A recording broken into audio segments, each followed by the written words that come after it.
Camille, Camille, Camille. Narinig ng dalaga na may tumatawag sa kanya, pero hindi niya alam kung saan iyon nanggagaling. Nagpatuloy siya sa paglakad ng dire-diretso hanggang sa maramdaman niya ang bigat sa kanyang mga paa. Dahan-dahang iminulat ni Camille ang kanyang mga mata. Tiningnan niya ang kanyang paligid at napawang ang kanyang bibig nang matagpuan ang sariling nasa labas ng kanilang bahay. Varilla Market District, second step, Ukay Store. Girl, tingnan mo, bagay ba sa akin? Inangat ni Camille ang kanyang mga mata at ngumiti sa best friend niyang si Erica habang sinusukat neto ang floral dress na nakita nila sa store kung nasaan sila ngayon. Ang ganda niya, girl. Tiningnan ni Erica ang price tag at tumango. Bilhin ko na to, Camille. Ikot lang ako. Baka may makita pa akong iba. Tinanguhan niya ito at umikot din sa mga nakadisplay na sapatos. Biglang napako ang tingin niya sa isang puting sapatos na maayos na nakapatong sa isang istante. Isa iyon sa paborito niyang brand. Kinuha ito ni Camille at sinuri kung may major na sira.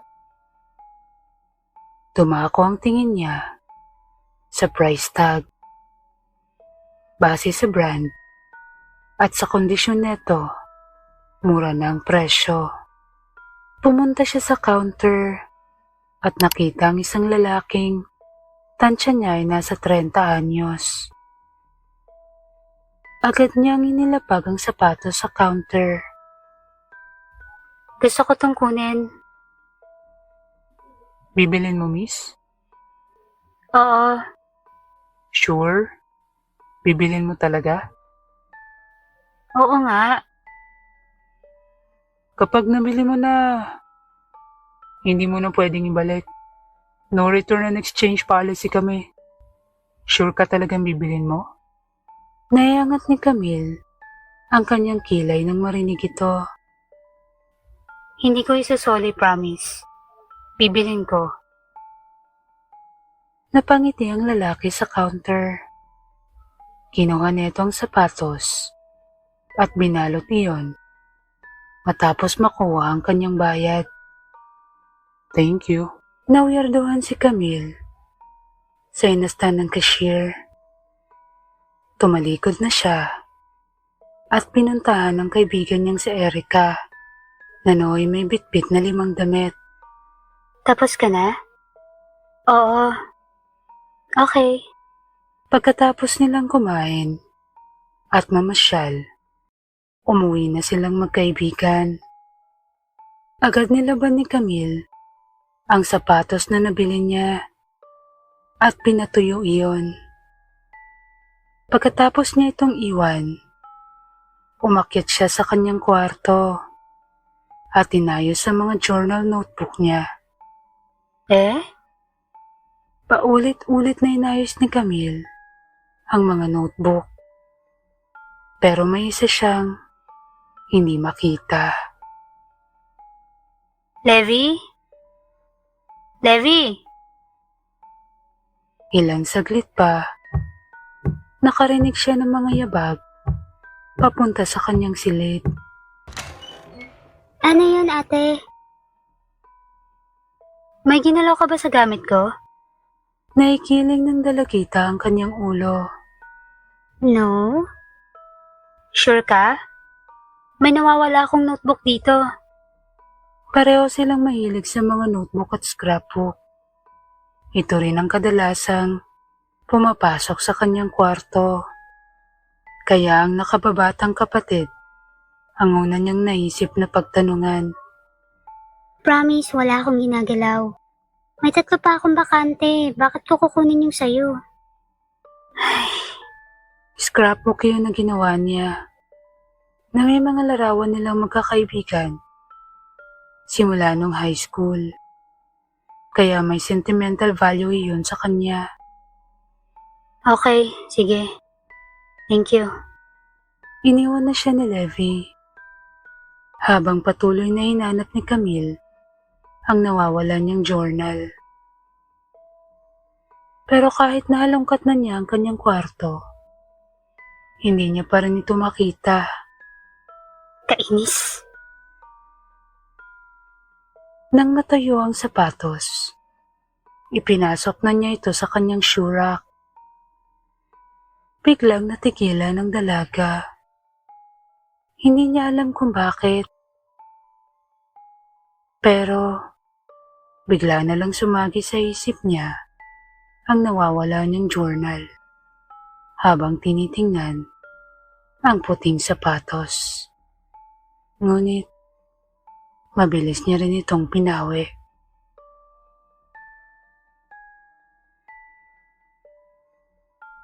Nang gabing iyon, habang kumakain sila sa hapagkainan ng kanilang pamilya, nagpaalam si Camille sa kanyang mga magulang. Ma, Pa, magpapaalam po sana ako. Pupunta kami sa birthday ng kaibigan ko bukas. Saan yan? Sa kabilang bayan lang po. Sino ang mga kasama mo? Mga college classmate ko lang pa. Kung wala kayong sasakyan pa uwi, 8 p.m. nasa bahay ka na ha? Opo, Pagkatapos niyang makumpirma ang gala nila, agad niyang minessage si Erica. 4:00 ang simula ng celebration. Iyon ang nabanggit sa kanya ni Elaine. Kaibigan niya rin na nag-imbita sa kanila dahil birthday ng kapatid netong lalaki na crush ni Camille. Sa sobrang excited niya, inihanda na niya ang dress na isusuot niya.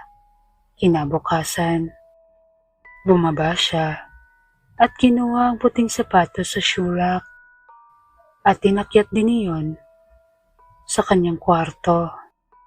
Pati ang isusuot niyang hikaw ay inayos na rin niya.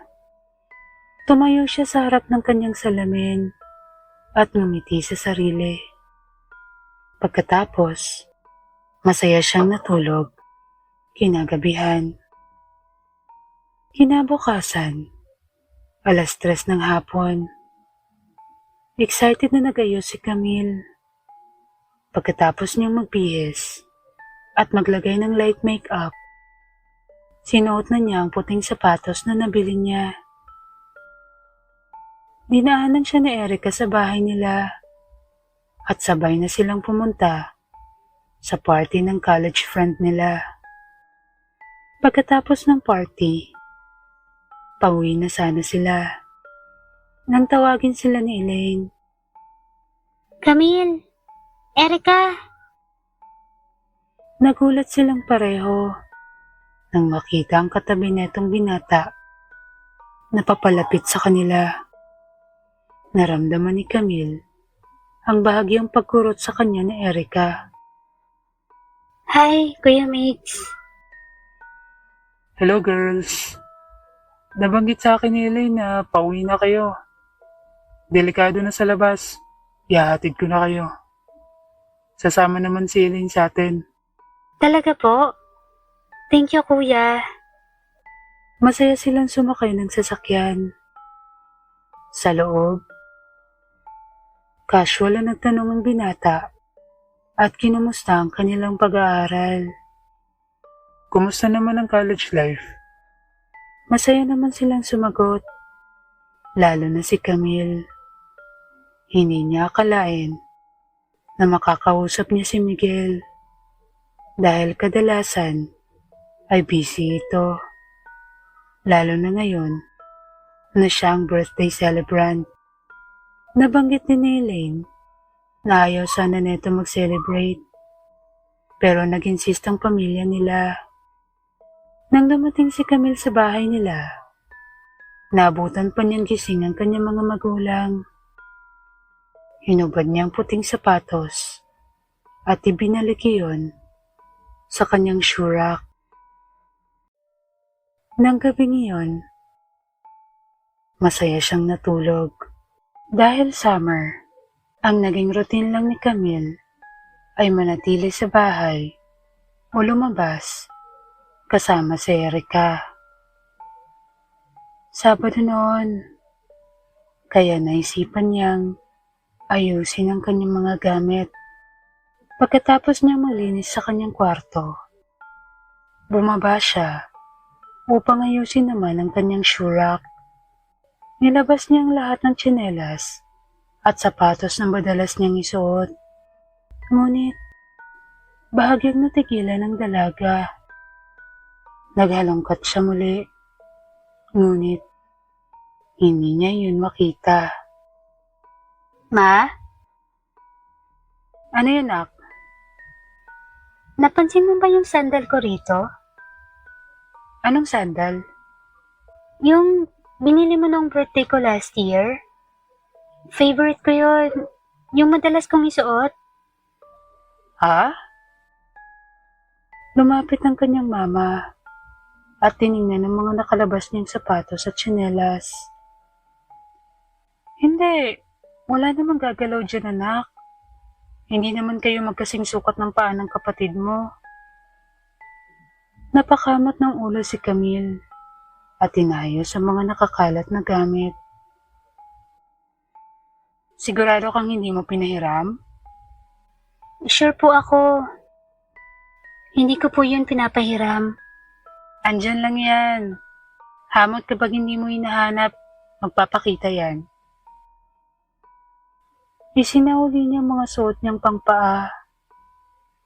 Nang biglang may nalaglag na pamilyar na strap mula sa second hand na sapatos na binili niya. Hindi siya maaaring magkamali. Strap iyon ng paborito niyang sandal na nawawala.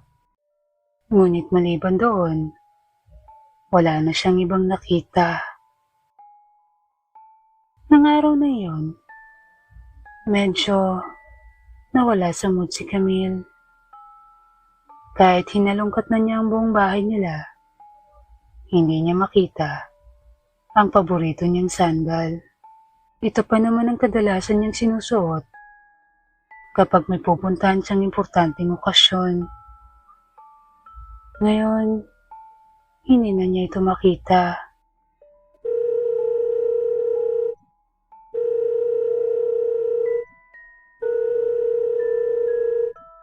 Tiningnan ni Camille ang kanyang cellphone. Hello?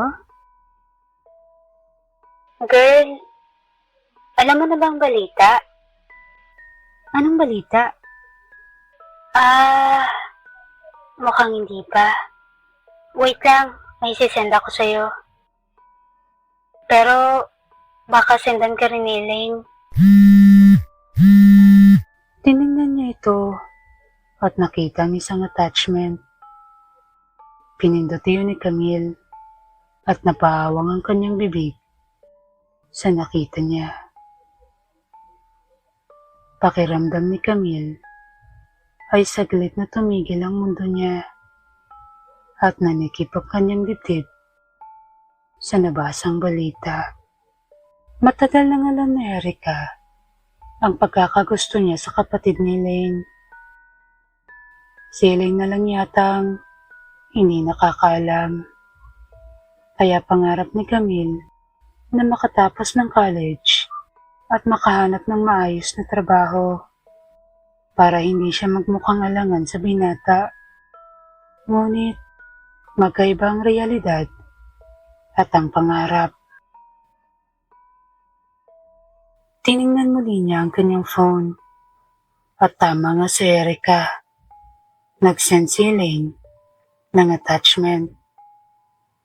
Wedding invitation iyon ng kanyang kuya.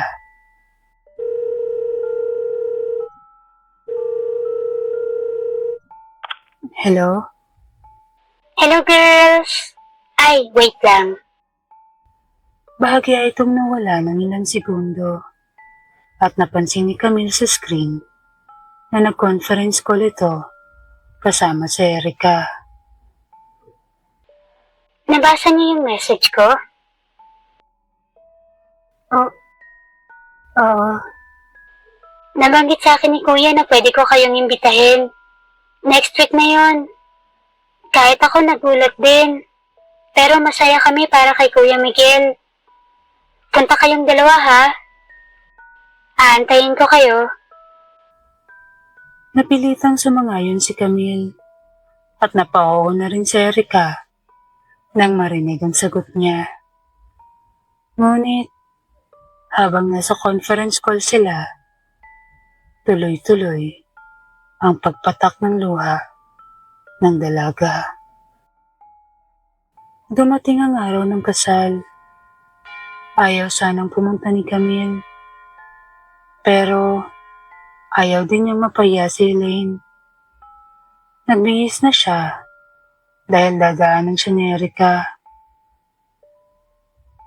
Dahil nawawala ang paborito niyang sandal, naisipan niyang isuot ang isa sa mga natitira niyang sandalyas.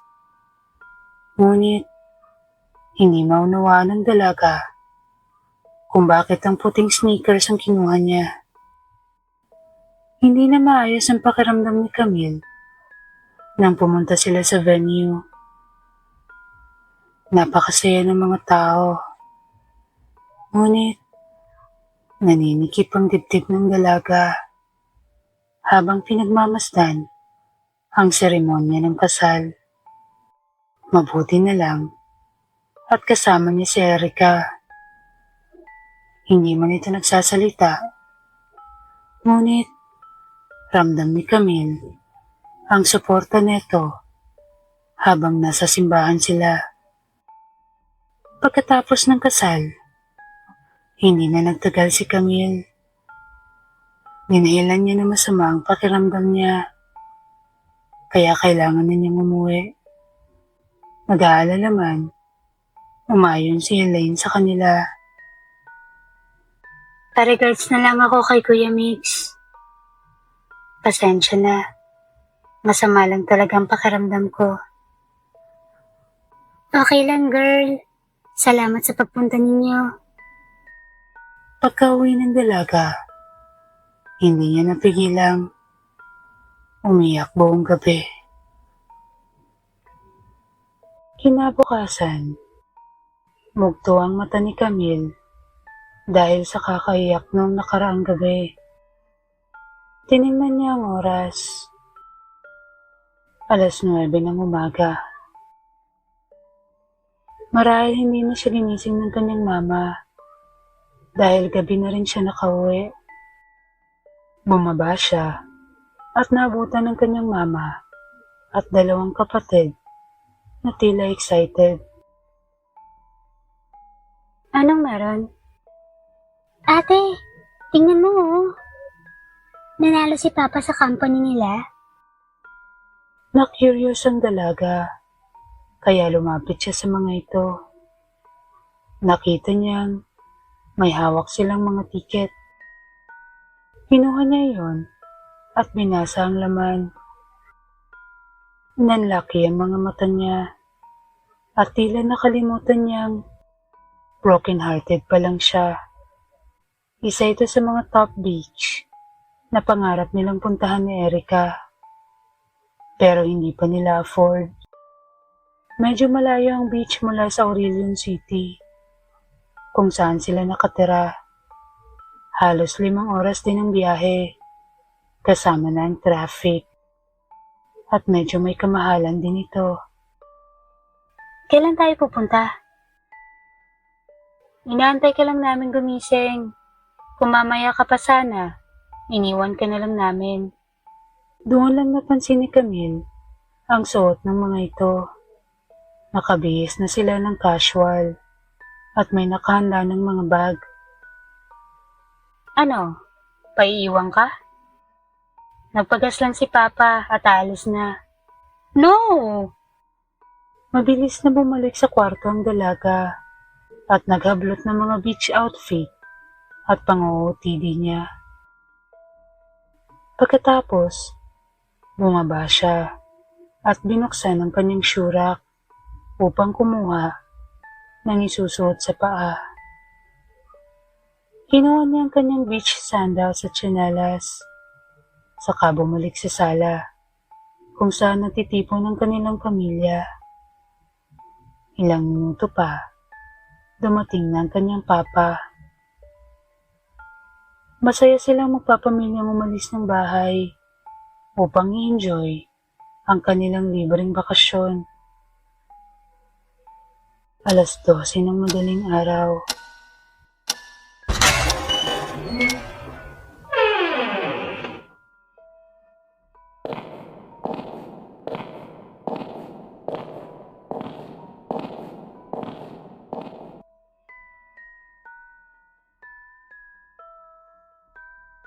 Magtitilim na nang makabalik ang buong pamilya Marquez matapos ang 3 araw nilang pag-unwind.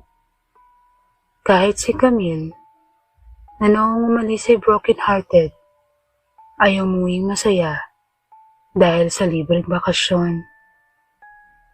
Aakyat na sana siya nang mahagip ng mata niya ang naka-open na pinto ng kanyang syurak.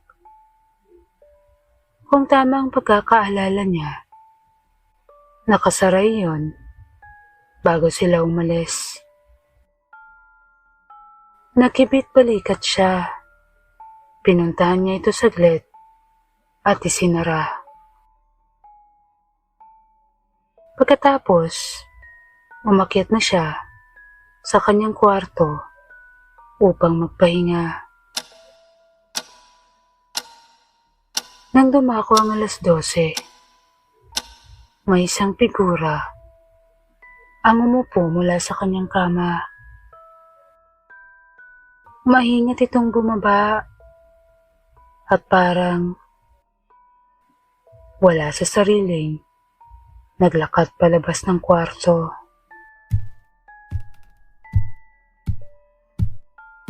Dumiretso siya sa syurak at binuksan iyon. Kumuha ito ng puting sapatos at isinuot iyon. Maya-maya pa, nagsimula na itong maglakad palabas. Sa panaginip niya, pakiramdam ni Camille ay may tumatawag sa kanya. Camille, Camille, Camille. Nagpatuloy siya sa paglakad ng dire-diretso hanggang sa maramdaman niya ang bigat sa kanyang mga paa. Iminulat ni Camille ang kanyang mga mata. Nilibot niya ang kanyang paningin at napagtanto niyang nasa labas siya ng kanilang bakuran. Ngunit, hindi iyon ang agad niyang napansin. Tiningnan niya ang kanyang mga paa at doon niya nakita ang puting sapatos na suot niya. Camille? Napalingon siya at nakita ang kanyang mama at papa sa kabubukas pa lamang na pinto. Agad siyang yumakap sa kanyang mga magulang.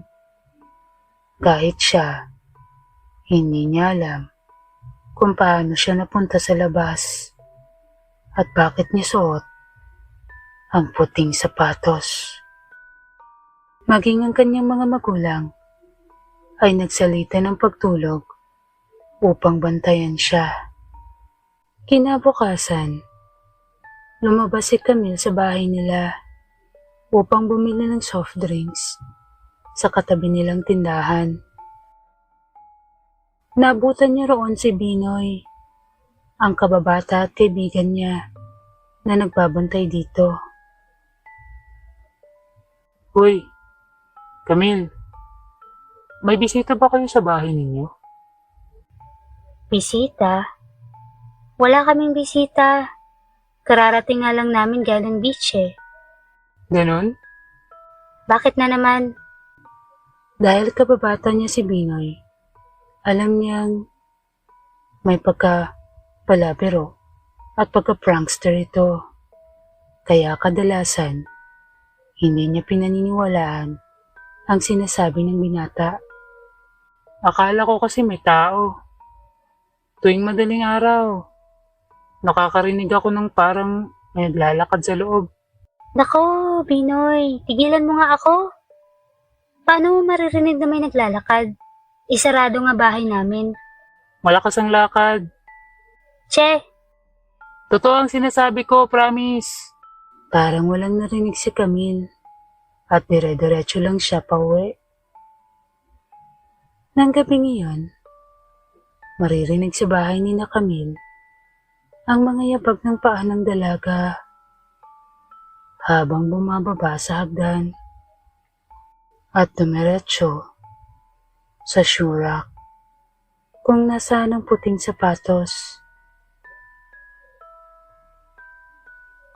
Sa kalsada, may isang figura ng babae na naglalakad. Tila wala sa sarili. Ipinarada ni Binoy ang kanyang motor sa tabi ng kanilang tindahan. 12:00 na siya nakauwi dahil sa pinuntahan niyang birthday sa kabilang barangay. Papasok na sana siya sa bahay nila nang mahagip ng paningin niya ang isang pamilyar na figura. Camille? Sinundan niya ang naglalakad na babae at doon niya napansin ang direksyong tinatahak nito. Camille! Ngunit parang walang narinig ang dalaga. Camille! Camille! Hindi lumingon ang dalaga. Naglalakad ito papunta sa sementeryo na malapit sa lugar nila. Doon napansin ni Binoy na bumibilis ang kanyang lakad kasabay ng pagbilis ng lakad ng dalaga. Nang mabutan ito ni Binoy, mabilis niya itong hinawakan sa braso. Binoy? Anong ginagawa mo? Ikaw, anong ginagawa mo? Anong ginagawa mo sa lugar na to? Doon lang napansin ni Camille ang kanyang paligid. Madilim pa ang langit at ang tanging suot niya ay ang kanyang pajama. Ngunit ang ikinagulat niya ay ang lugar na kanyang kinaroroonan. Nasa harap siya ng isang malaking gate. Ang gate ng sementeryong malapit sa kanila. Anong ginagawa ko rito? Kanina pa kita tinatawag. Hindi mo ako naririnig. 12:00 na ng madaling araw, anong ginagawa mo rito? Sasagot sana ang dalaga nang mapansin niya ang kanyang mga paa. Biglang nag-freeze ang kanyang isip na makita niyang suot na naman niya ang puting sapatos. Saglit na napatingin si Binoy sa sapatos, pero agad ding bumaling sa kanya. Hatid na kita sa inyo. Buti na lang, kararating ko lang galing birthday ng kaibigan ko at nakita kita. Halika na. Nauna nang naglakad si Binoy at mga hakbang si Camille nang bigla siyang matigilan. Hindi gumagalaw ang kanyang mga paa.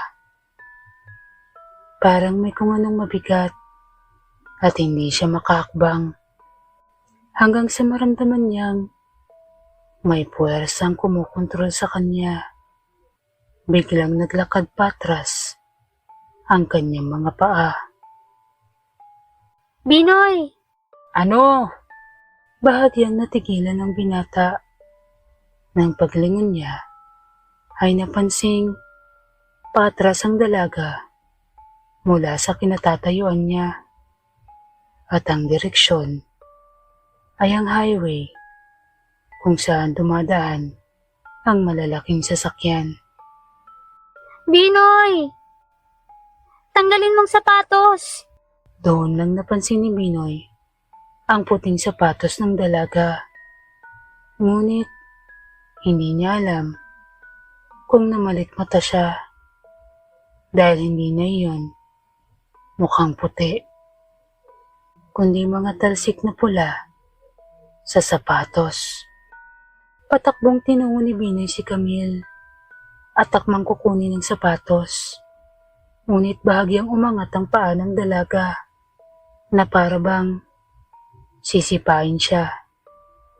Mabilis na nakailag ang binata, ngunit agad ding nakabawi si Camille at muling naglakad papunta sa highway. Sorry, Camille. Bago pa makapag-react ang dalaga, hinawakan siya ni Binoy sa baywang at pursahang inupo sa kalsada. Patuloy na gumagalaw ang kanyang mga paa na tila wala sa kanyang kontrol. Ipinatong ni Binoy ang kanyang mga binti sa mga binti ni Camille upang pigilan ito at pursahang tinanggal ang sapatos mula sa kanyang mga paa. Itinapon niya yon sa malayo. Nang mahubad ang sapatos at magsimulang mag-sink in ang lahat ng nangyari, hindi napigilan ni Camille ang mapahagulhol sa takot.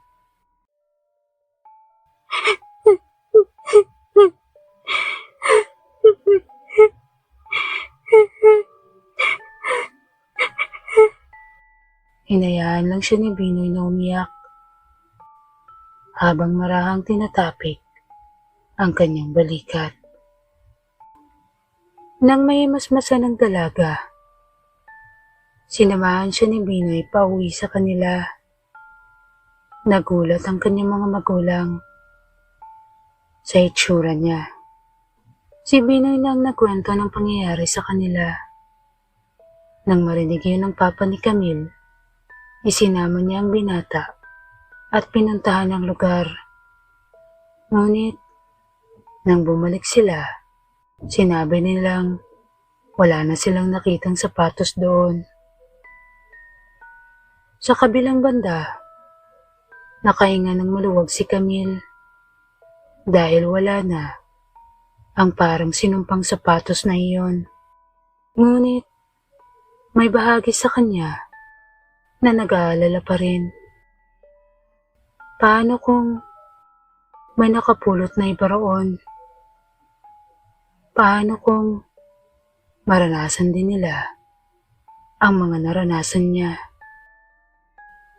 Nung araw na iyon, agad na nagpunta si Camille sa shop na binilan niya ng sapatos. Isinama niya si Binoy dahil si Erica ay kasalukuyang nagbabakasyon kasama ang pamilya nito. Nakausap nila ang may-ari, isang matandang lalaki na tansya nila ay nasa 60 taong gulang. Ikinento ni Camille sa kanya ang tungkol sa sapatos na binili niya at hinanap nila ang cashier na pinagbilan niya noon. Eto ba siya? Nang makita ng dalaga ang pamilyar na mukha nito, tumango siya. Siya nga po. Base sa record namin, yun ang ikalimang araw na pumasok siya sa tindahan ko. Ngayon na nabanggit mo ang sapatos, parang may naalala ko. May dala siyang lagayan noon. At sabi niya, kahit hindi ko raw siya sweldohan, basta pumayag ako na i-display at may bentang sapatos na dala niya. Asan na po siya ngayon? Tiningnan muli ng mayari ang kanyang record. Iyon din ang huling araw niya rito. Hindi ko na siya nakita pagkatapos. Pero kahit ganun pa man, Tinuro ng mayari ang nakadisplay na karatula sa tindahan. kahit ibalik mo pa sa akin yon, hindi ko rin tatanggapin. Yan ang policy namin. Hindi umimik ang dalaga at tumango na lamang. Maraming salamat po. Tatalikod na sana siya nang tawagin siya ng may-ari. May iniabot ito sa kanila. Isang itim na calling card. Kung sakali mang totoo ang sinasabi mo, subukan mong puntahan ang lugar na yan. O kung hindi man, tawagan mo ang numerong nakalagay dyan. Tiningnan niya ni Camille. Cueva Acquisition. Iyon ang nakalagay sa card. Sa pinakababa ay may address at numero, ngunit walang pangalan kung sino ang tatawagan. Hindi maintindihan ni Camille, ngunit habang tinitingnan niya ang card, tila may nakita siyang mga matang nakapikit, ngunit agad din itong nawala. Nang makalabas na sila ng tindahan, tinanong siya ni Binoy. Tatawagan mo ba? Umiling si Camille at itinago ang card. Baka sakaling kailanganin niya iyon. Wala na sa akin ang sapatos, kaya wala na rin akong dahilan para tumawag. O sige, uwi na tayo. Pagkatapos, umalis na sila sa lugar.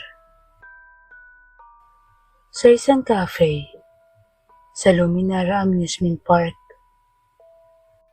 Uy, Dayan, ano yung bitbit mo? Eto?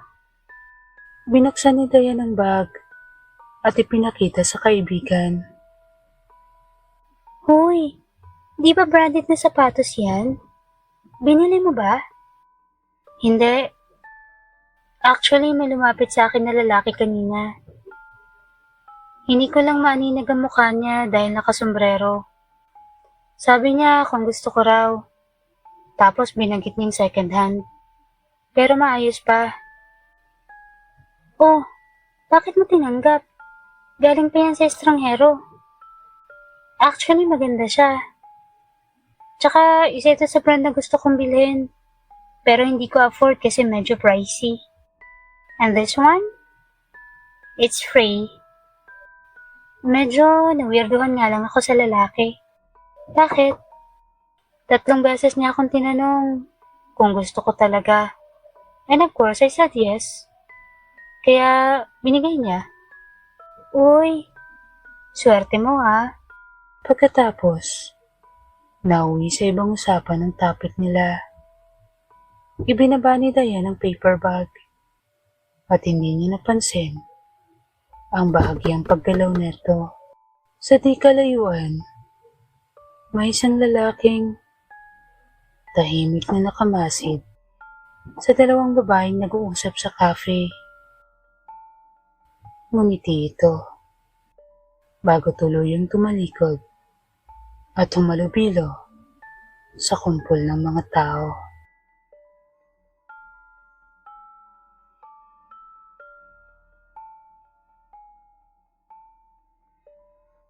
Ang kwentong ito ay paalala na may mga sinumpang bagay na hindi basta nagtatapos sa isang tao lamang, at may mga bagay na hindi natin dapat basta tinatanggap lalo na kung nagmumula sa mga estranghero. Dahil kadalasan, ang mga ganitong klaseng engkwentro ay nagiging daan sa mga pangyayaring hindi natin nanaising maranasan. Ako si Luna Ilaya. Muli tayong magkita sa susunod na kabanata.